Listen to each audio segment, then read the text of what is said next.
दिल्ली के पूर्व मुख्यमंत्री और आम आदमी पार्टी के राष्ट्रीय संयोजक अरविंद केजरीवाल इन दिनों पंजाब में हैं। अरविंद केजरीवाल पत्नी सुनीता केजरीवाल के साथ पंजाब के होशियारपुर में हैं। ऐसे में उनकी सुरक्षा में कटौती नहीं होगी। पूर्व सीएम के पास पहले की तरह पूरा सुरक्षा काफिला रहेगा। केजरीवाल की Z+ सुरक्षा बरकरार रहेगी। गृह मंत्रालय ने सुरक्षा समीक्षा के बाद ये फैसला लिया। IB के इनपुट है कि केजरीवाल को खालिस्तान समर्थक आतंकी संगठनों से जान का खतरा है। दिल्ली चुनाव के दौरान पंजाब पुलिस की ओर से भी गृह मंत्रालय और दिल्ली पुलिस से ये इनपुट साझा किए गए थे। यहाँ तक कि केजरीवाल की सुरक्षा में पंजाब पुलिस के जवानों की सुरक्षा टुकड़ी तैनात करने पर भी सियासी बवाल हुआ था। इधर आपके राष्ट्रीय संयोजक वीरवार से पंजाब के होशियारपुर में विपश्यना ध्यान शिविर में चले गए। अरविंद केजरीवाल के विपश्यना में जाते ही दिल्ली के कैबिनेट मंत्री मनजिंदर सिंह सिरसा चंडीगढ़ पहुंचे।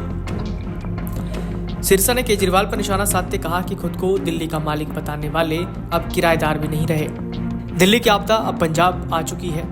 सिरसा ने कहा कि केजरीवाल बिना कुर्सी के नहीं रह सकते, इसलिए राज्यसभा सांसद संजीव अरोड़ा को लुधियाना पश्चिमी से उपचुनाव में प्रत्याशी घोषित किया ताकि वो पंजाब से राज्यसभा पहुंच सके। सिरसा इससे पहले मोहाली में 1984 के सिख दंगों के दोषी सज्जन कुमार को सजा मिलने को लेकर आयोजित समागम में शामिल हुए।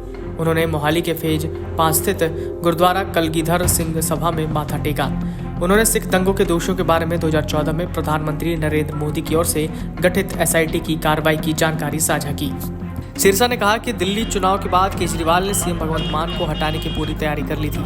कई विधायकों ने समर्थन तक कर दिया था, लेकिन पंजाब सीएम की कुर्सी पर केजरीवाल के बैठने पर विधायकों ने सहमति नहीं दिखाई।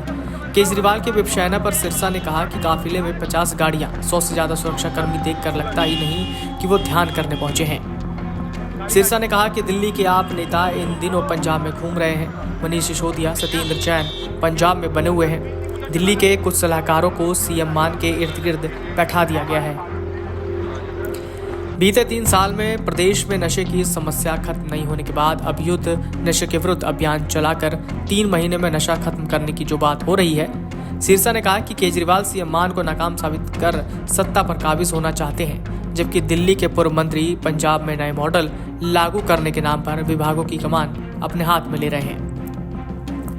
उधर 2027 के विधानसभा चुनाव में भाजपा की रणनीति के बारे में पूछने पर सिरसा ने कहा कि 2022 में वो अकेले चले थे। 2024 का लोकसभा चुनाव भी अकेले लड़ा। अब 2027 का पंजाब विधानसभा चुनाव भी भाजपा अकेले ही लड़ेगी। Video desk amarujala.com। अगर आप ये वीडियो YouTube पर देख रहे हैं तो हमारे चैनल को सब्सक्राइब करें और बेल आइकन को दबाना ना भूलें। अगर आप Facebook पर ये वीडियो देख रहे हैं तो हमारे पेज को लाइक करें।